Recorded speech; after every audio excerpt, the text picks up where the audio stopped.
हरिभक्त वासुदेव महाराज महल्लेची प्रमुख उपस्थिती जी आहे ते हरिभक्त महाराज वाघमारेजी, त्याच्याचबरोबर या ठिकाणी हरिभक्त महाराज राजेंद्र वक्तेजी पालोदी, त्याच्याचबरोबर या ठिकाणी मुकुंदराव महाराज यवतकर,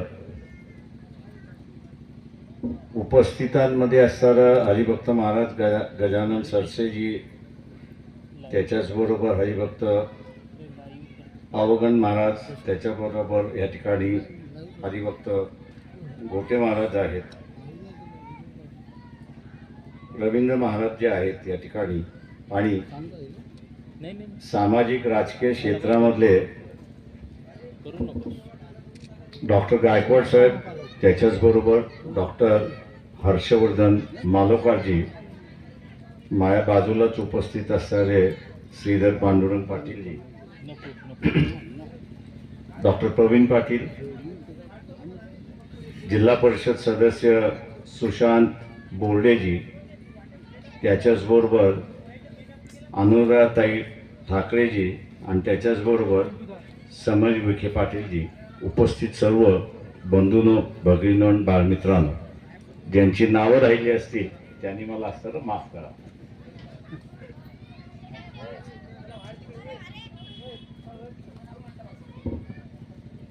या देशामधला एक जुना वाद आहे, तो शमतो उघडतो, शमतो उघडतो, शमतो उघडतो, अशी असणारी परिस्थिती आहे की ज्याला डॉक्टर बाबासाहेब आंबेडकर यांनी क्रांती आणि प्रतिक्रांती असं त्या ठिकाणी म्हटलेलं आहे. आणि त्यांनी गेले 1500 वर्षाचा वाद त्या पुस्तकामध्ये मांडला. आणि हा वाद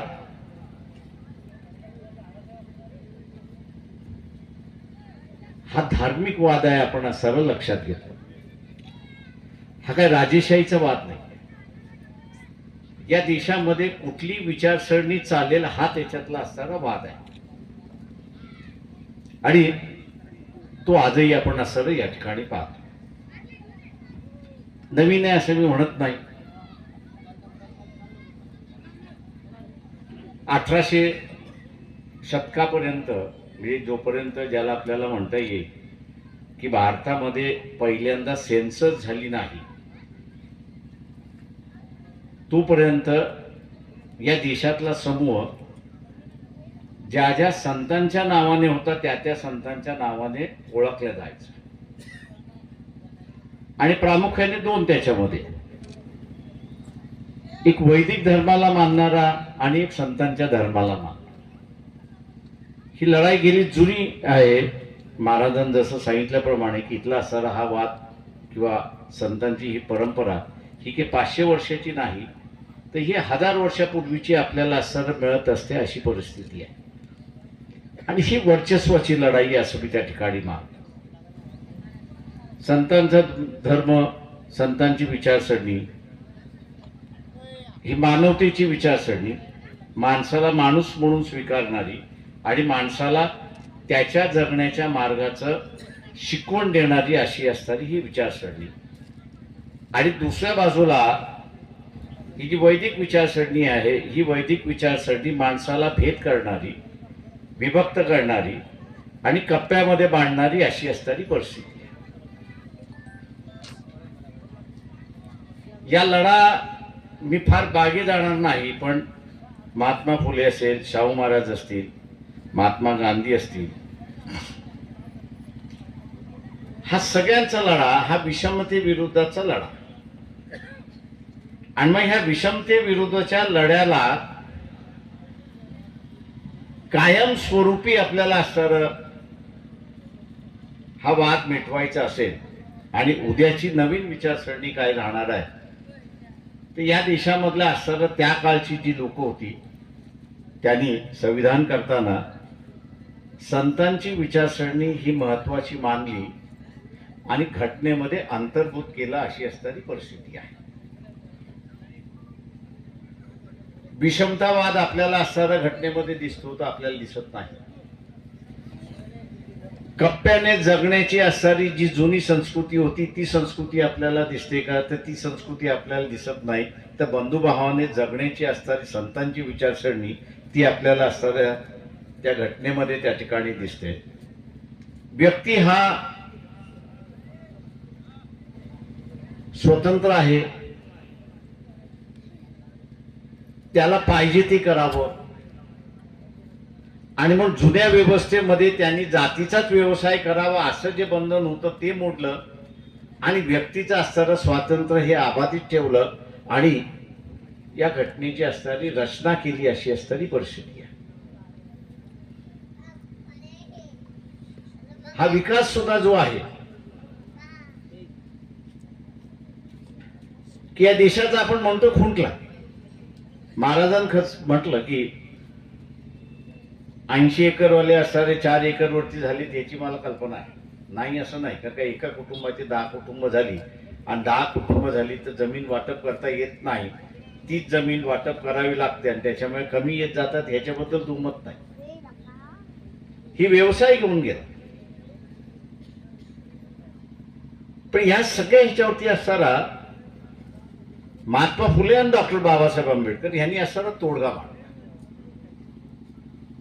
महात्मा फुलेने असूड हे ब्रिटिशांना सादर केलेलं खलिता जो आहे त्याच्या मार्फत मांडला आणि 1918 साली बाबासाहेबांनी असणारं स्मॉल होल्डिंग्स इन इंडिया म्हणजे इथे असणारा लहान शेतकऱ्यांचे समस्या अशा रीतीची असणारं त्यांनी मांडणी त्या ठिकाणी केली.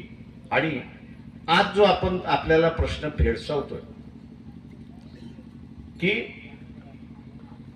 जमिनीचा तुकडा तेवढाच राहिला, तो वाढवता येत नाही, पण त्या जमिनीवरती खाणारी तोंड वाढली अशी असणारी परिस्थिती आहे.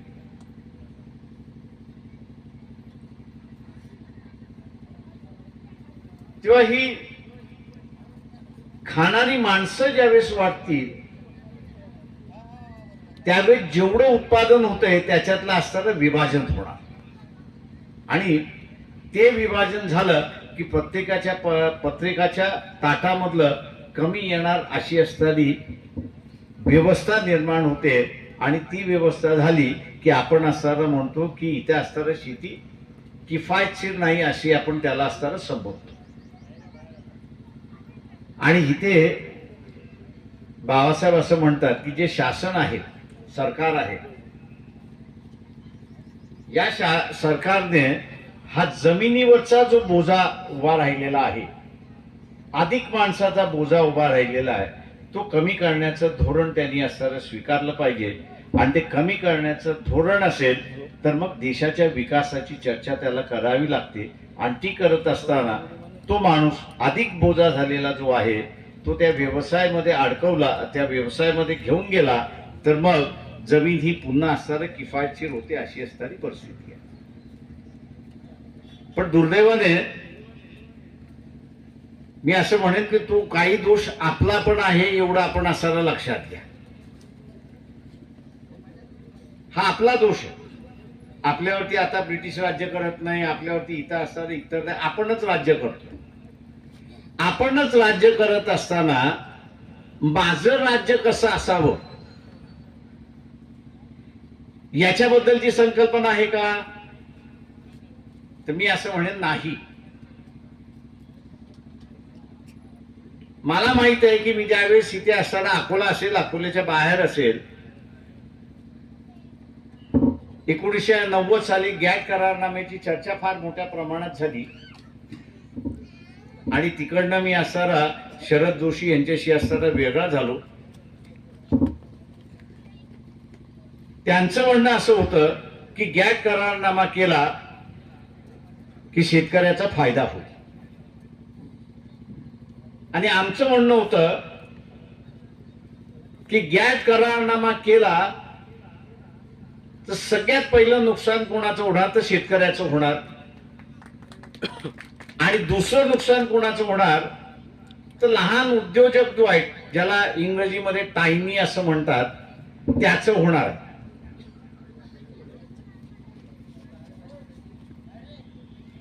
आपण असणारी आपली क्षमता बघत नाही. आपण असणारा आपली क्षमता बघत. आम्ही असताना म्हटलं गॅट का या देशाच्या शेतकऱ्याला नुकसान आहे.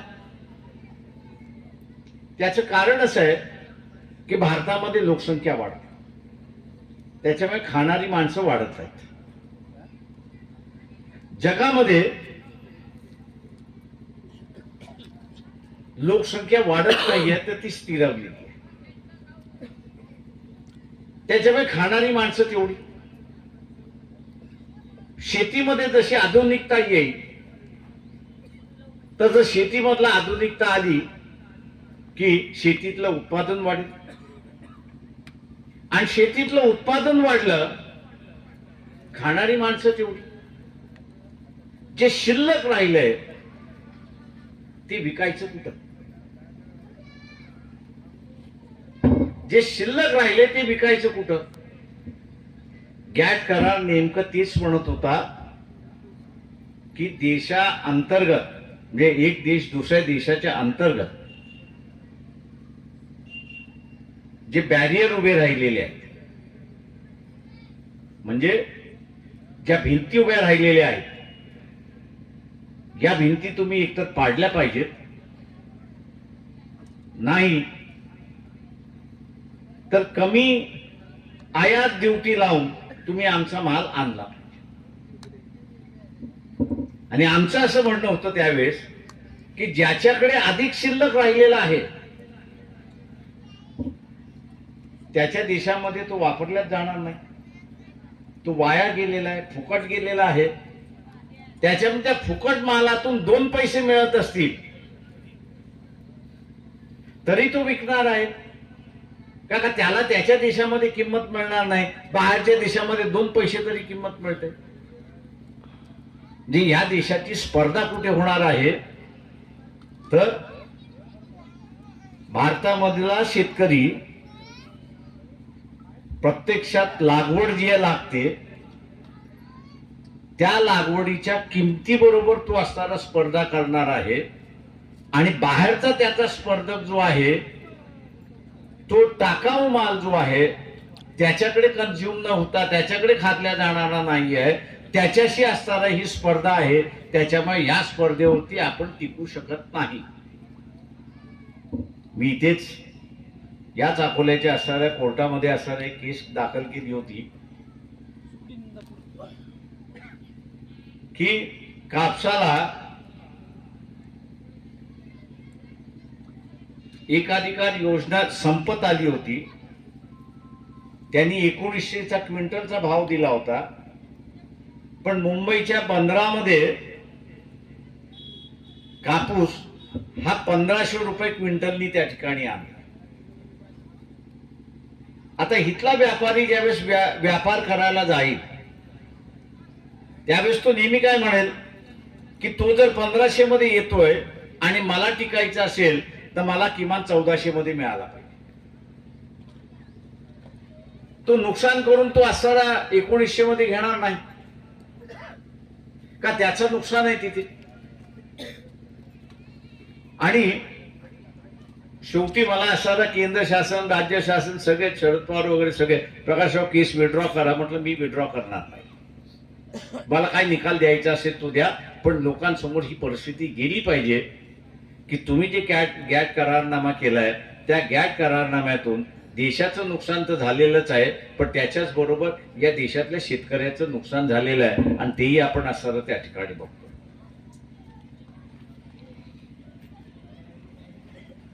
ऍग्रिकल्चर प्राइस कमिशन जे आहे ते किंमत देतं, पण बाजारामध्ये ती येत नाही, अशी असणारी परिस्थिती आहे. नेहमी त्याच्यापेक्षा कमी किमतीने असणारा माल आपल्याला विकावा लागतोय. त्याचं कारण असणारा गॅट हा आहे, हे आपण असणारं लक्षात घ्या. हे दुरुस्त करू शकतो का? आता आपण निश्चितपणे दुरुस्त करू शकतो.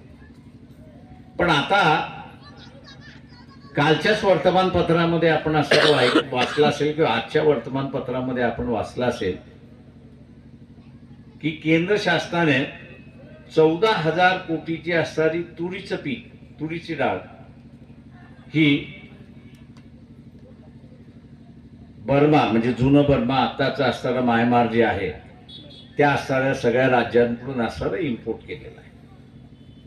आता 14,000 कोटी 2% जरी धरले तर किती होतात? आपणच हिशोब करा. आता इथला राजकारणी हा असणारा 2% सोडणार का? तर नाही. का त्याला माहितीये हे 2% सोडले आणि इथल्या असणाऱ्या शेतकऱ्याला मी असणारं जर ताकदवर केलं आणि दुसऱ्या पिकाला असणारं त्याला पाणी दिलं तर हे 14,000 कोटी जे आहेत ते बाहेर जाण्यापेक्षा या देशाच्या शेतकऱ्याच्या पदरामध्ये येतील. तो स्ट्रॉंग होईल, तो मजबूत होईल. तो मजबूत झाला की मला विचारणार नाही म्हणून त्यालाच मातीत घाला असं असणारं धोरण या ठिकाणचं नियंत्रण असलं पाहिजे असं आपल्याला वाटत नाही.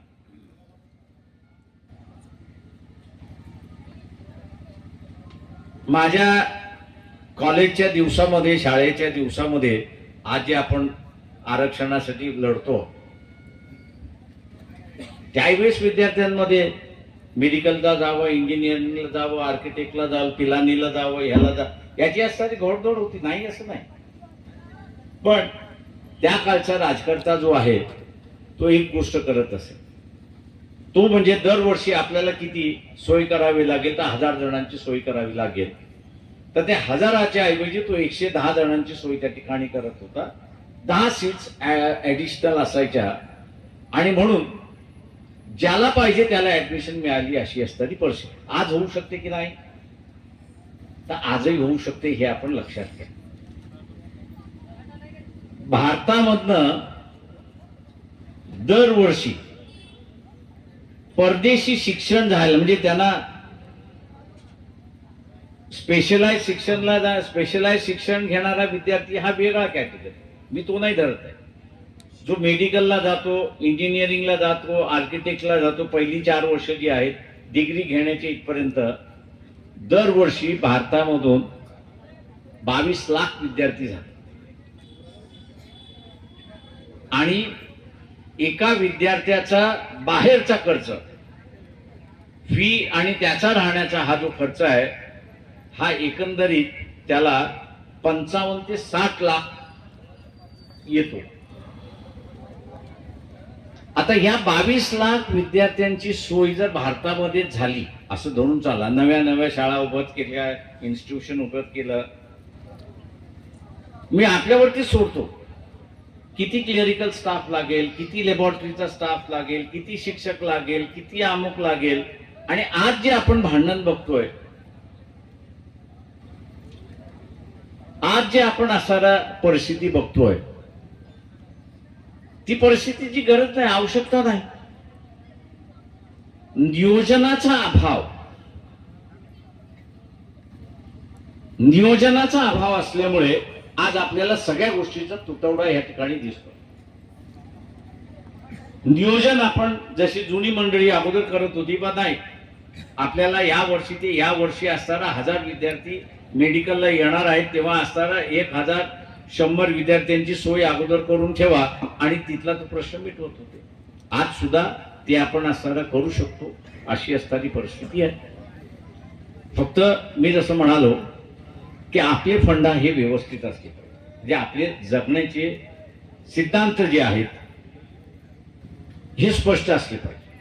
मी अर्धवट इथे आणि अर्धवट तिथे अजिबात चालणार नाही. त्याला शेवटी राज्यकर्ता मी जसं म्हणालो तसं आपल्यामधलाच आहे, दुसरा कोणीच नाहीये. तो आपल्यामधला जरी असला तरी तो प्रबोधनाला बळी पडेल का? तर निश्चितपणे बळी पडेल. माणसाचा स्वभाव मी त्याला काही हे करत नाही. पण त्याच्या एकदा लक्षात आलं की हे जर मी बळी पडायच्या कामकाजाला लागलो आणि लोकांच्या लक्षात आलं की त्याच्या धोरणापासून मी वेगळा झालोय तर मी वेगळा होतो अशी असणारी परिस्थिती. आणि म्हणून माझं आपल्याला या ठिकाणी म्हणणं आहे की त्या सारा आरक्षणाचा मुद्दा हा माझ्या अंदाजानं बऱ्याच जणांना माहीत नसेल की 1920 साली सायमन कमिशन पहिल्यांदा ज्यावेळेस आलं, त्या सायमन कमिशन पुढे साक्ष देत असताना या देशामध्ये ब्रिटिश सरकारची मदत किंवा कुठल्या कुठल्या समूहाला त्यांनी असताना मदत केली पाहिजे अशी यादी त्यांनी असताना ज्या ठिकाणी केली, त्यामध्ये त्यांनी असणारा मराठा समाजाचा असणारा उल्लेख सुद्धा त्या काळी केला होता. पुढे त्या सायमन कमिशनचा अहवाल ब्रिटिशांनी स्वीकार केला, पण त्याच्यावरती कारवाई त्यांनी केली नाही. त्यांनी 1935 साली असणारा सेकंड राऊंड टेबल, पहिलं round table, second round table झालं आणि त्याच्यातून भारताची पहिली संविधान निर्माण झालं. त्या संविधानामध्ये आपण बघितलं असेल की फक्त SC आणि ST यांचीच यादी त्यावेळेस करण्यात आली. ब्रिटिशांनी सुद्धा आपण OBCची यादी ही असणारं नंतर करू, पण ज्यांना आपण सवलती देत आहोत, ज्यांना आपण मदत करत आहोत, सवलती देत आहोत, त्या सगळ्यांचं आपण असणारं त्या ठिकाणी केलं पाहिजे. तोच धागा धरून बाबासाहेबांनी 1900 संविधान समितीमध्ये 340वा कलम करून येणाऱ्या सरकारवरती जबाबदारी टाकली की या देशामधली सत्ता आणि संपत्ती ही सार्वत्रिक झालेली नाही, तेव्हा तुम्हाला सार्वत्रिक करावी लागेल. आणि ती सार्वत्रिक करायची असेल तर सरकारमध्ये यांचा असणारा सहभाग होणं भाग आहे. आणि म्हणून त्यांनी 340व्या कलमामार्फत मागासवर्गीयांची यादी कोण कोण आहे, या सामाजिक आणि शैक्षणिक आणि राज्यकर्त्याच्या दृष्टिकोनातून मागास कोण राहिलेले आहेत, त्या सगळ्यांना असणारा आपण त्यांचं शासनातलं मागासपण आपण कमी केलं पाहिजे या दृष्टीने त्यांनी असणारं त्या ठिकाणी मांडलं होतं. आत्ताचं मी असणारं सुद्धा जे बघतोय की जागा कमी असल्यामुळे इंटेन्स कॉम्पिटिशन सुरुवात झालेलं आहे. म्हणजे ज्या वयामध्ये ज्या गोष्टी सहज, म्हणजे आम्हाला त्या सहज मिळाल्या, भांडावं लागलं नाही, लढावं लागलं नाही, सहज मिळाल्या आणि त्याच्यामुळे स्वीकारण्याची भूमिका झाली. आत्ताच्या ह्याच्यामध्ये त्याच्या नको त्या वयामध्ये त्याला संघर्ष करावा लागतोय आणि नको त्या वयामध्ये संघर्ष करावा लागल्यामुळे तो एकमेकांबद्दल आपुलकी ही ठेवत नाही. अजून बरं आहे की तो द्वेष करत नाही. जिथे आपुलकी संपली तिथे द्वेष भावना कधीही निर्माण होऊ शकते. आणि हे मी असं म्हणेन की भारतीय व्यवस्थेमध्ये आणि भारतीय मानसिकतेमध्ये अवलंबून हा जो भाग आहे. मी वारीकडे बघत असताना लोक चालत जातात, श्रद्धेने जातात, आमुख्याने जातात, पण तो एक उत्तम सहजीवनाचा मार्ग आहे असं मी त्या ठिकाणी मानतो. मी वारीमध्ये गेलोय, पंढरीची वारी जे पिक्चर निघालेलं आहे रमाकांत गवठेकर, ते रमाकांत गवठेकर माझे चांगले मित्र होते. त्याच्यामुळे वारीमध्येच असणारा तो अख्खा शूटआउट त्या ठिकाणी झालेला आहे. त्याच्यामुळे मी ते वारी सगळी पाहिलेली, 3 वर्ष आमचं ते शूटआउट होतं, ते सगळं आम्ही बघितलेलं आहे. पण त्याच्यामधलं असणारं जे दिसलं एक सहजीवनाचा भाग, आणि ही भारतीय मानसिकता आहे मी असं मानतो. उद्याची ही व्यवस्था आपल्याला ही सहजीवनाचीच मानसिकता आणि सहजीवनाचंच व्यवस्था असं जर जुळवता आलं तर मी असं म्हणतोय की आजचं जे संघर्ष आपण त्या ठिकाणी पाहतोय, समाजामधला संघर्ष या ठिकाणी होतोय, आणि म्हणून एक वातावरण गढूळ व्हायला लागले अशी असणारी परिस्थिती आहे. सामाजिक दृष्टिकोनातून वातावरण गढूळ व्हायला लागलं तर याची पहिली कॅज्युअल्टी हा कुठलाही माणूस असा उभा राहत नाही की मी ज्याच्यावरती विश्वास ठेवू शकतो. शेवटी कुठल्याही गोष्टीला नायक हे लागतच, नाही असं नाही, पण ती व्यवस्थाच नायक निर्माण करू शकली नाही. मग काय, आज आपण असणाऱ्या ज्या व्यवस्थेकडे चाललेलो आहे, मी असताना पाहतोय की तिथे नायकच सध्या नाहीये. आजच्या व्यवस्थेमध्ये नायक नाहीच आहे. की मी ह्याच्यावरती मी नेहमी म्हणत असतो, मला लोक शिव्या घालतात त्याच्यामध्ये, की म्हटले एक माणूस होता, शेवटचा होता असं मी त्या ठिकाणी मानतो, की ज्या नायकाच्या भूमिकेमध्ये होऊ शकत होता तो म्हटलं अटल बिहारी वाजपेयी. आपल्या पक्षाला सुनवायचं असेल तो सुनवतही होता, आपल्या पक्षाच्या विरोधात जायचं असेल तो विरोधातही जात होता. आणि त्याच्यामुळे लोकांना असं वाटत होतं की हे इमानदार व्यक्तिमत्व आहे, आपण याच्यावरती विश्वास ठेवायला हरकत नाही. कदाचित होईल, कदाचित होणार नाही, हा वेगळा भाग आहे. पण आज त्या कॅटेगरी मधलं आपल्याला कोणीच त्या ठिकाणी दिसत नाही. आणि म्हणून ती चिंतेची बाब आहे असं मी त्या ठिकाणी मानतोय. देशाच्या दृष्टीने ही असणारी चिंतेची बाब आहे. कारण एकही व्यक्ती असं नाही की ज्याच्यावरती आपण असताना सांगू शकतो. मी लोकांना सगळं विचारतो, मला एक मिनिटामध्ये सांगा की हा व्यक्ती आहे की ज्याच्यावरती मी विश्वास ठेवू शकतो देशभरावर.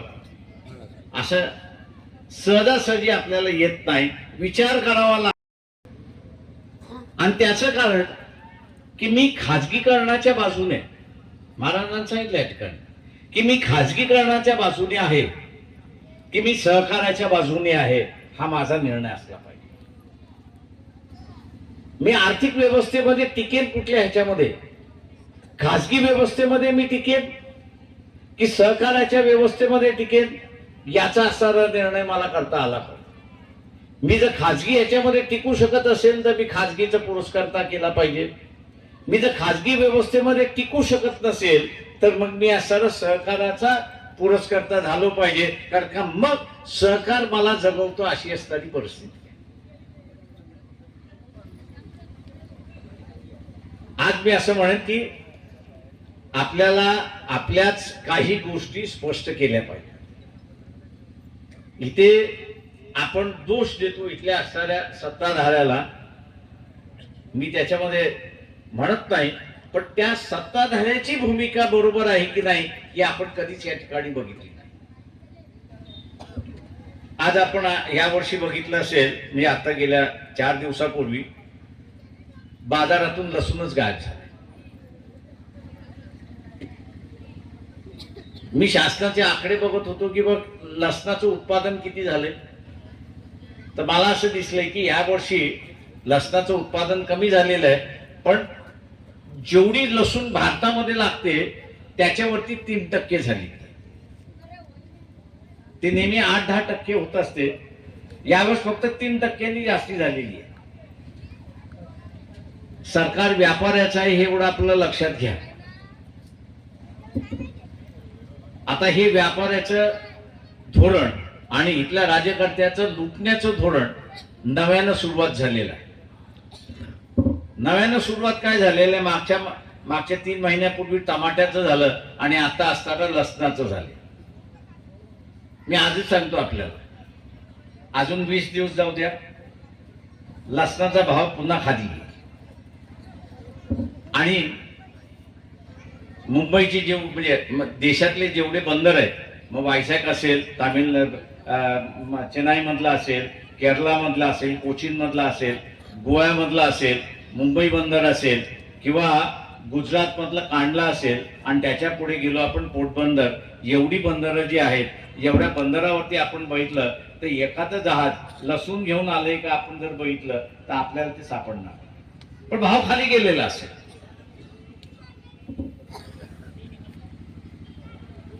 आता इथे लुटण्याचं नवीन प्रकार सुरुवात झालेला आहे. रिंग करायचं, ते विकत घ्यायचं, ते एकदा बाजारात शेतकऱ्याकडून विकून घेतलं असं झालं की मग महिन्याभरानंतर त्याचा असताना शॉर्टेज करायचं.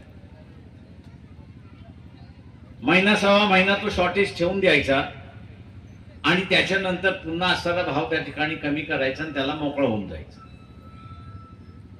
फक्त मी एवढंच म्हणेन की त्याचा हिशेब करा आणि स्वतःपासून सुरुवात करा की मला जे लसूण 6 रुपये 7 रुपये 10 रुपयाला मिळत होतं ते आता असताना 50 रुपयाला मिळालेलं आहे. मी किती जास्ती पैसे दिले, किती दिवस दिले, तेवढा हे गुणाकार भागाकार जो आहे तो आपण करा. आणि माझ्या गावामध्ये किती लोक कुटुंब आहेत त्याच्याने पुन्हा गुणाकार भागाकार करा. तालुक्याचा करा, जिल्ह्याचा करा, राज्याचा करा, देशाचा करा. तुम्हाला दिसेल की एका गोष्टीच्या पाठीमागे टमाटा असेल किंवा आता असतात लसूण असेल, याच्या पाठीमागे किमान 18,000 ते 35,000 इथपर्यंत तुमची लूट केल्या जाते. तुमच्या खिशातून फक्त 100-200 रुपये गेल्यामुळे तुम्हाला ते दिसत नाही, पण ज्यावेळेस तुम्ही एकत्र करता तर एवढी मोठी लूट झालेली असते. अशी असणारी परिस्थिती आहे.